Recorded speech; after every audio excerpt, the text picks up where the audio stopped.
സ്വന്തം ഉമ്മാനോടൊരു തമാശ പറയാൻ പോലും മക്കൾക്ക് മടിയാ. എല്ലാ മക്കളും അത്തരക്കാരെന്ന് ഞാൻ പറയുന്നില്ല. ഒരുപാട് നല്ല മക്കളുണ്ട്.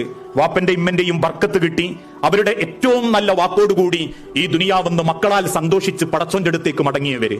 പക്ഷേ ഇന്ന് പല മഹല്ലുകളിലും കാണാറുള്ളത് എന്താന്ന് ചോദിച്ചാ, ആദ്യം വാപ്പ അങ്ങ് മരിക്കും. അങ്ങനെയാണല്ലോ, എനിക്ക് 40 വയസ്സായി, എന്റെ ഭാര്യക്ക് 32 വയസ്സ് കഴിഞ്ഞിട്ടേ ഉള്ളൂ. ഒരുപക്ഷെ പടച്ചോൻ തീരുമാനിക്കുന്നത് പ്രായത്തിന്റെ അളവിനനുസരിച്ചാണ്. ഞാൻ മരിച്ചിട്ട് കുറച്ച് കാലം കഴിഞ്ഞിട്ടേ ചിലപ്പോഴും മരിക്കണ്ടാവും. അള്ളാന്റെ കഥ എങ്ങനെയാണെന്ന് അറിയൂല. പക്ഷെ എനിക്കിപ്പോഴും ഉള്ള ഒരു സങ്കടം, ഞാൻ മരിച്ചു കഴിഞ്ഞാ എന്റെ ഭാര്യനെ ഒറ്റപ്പെടുത്തല്ലേ എന്റെ മക്കള് എന്നാ. കാരണം ദുനിയാവിൽ ഒരു പടച്ചോൻ തരുന്നതിൽ ഒരു വലിയ പരീക്ഷണം ഏകാന്തതയാ, ഒറ്റക്കുള്ള ജീവിതമാ. അതുവരെ കൂടെയുണ്ടായിരുന്ന പലരും കൂടെ ഇല്ലാതാകുമ്പോ അനുഭവിക്കുന്ന വേദനയും സങ്കടങ്ങളുമാ.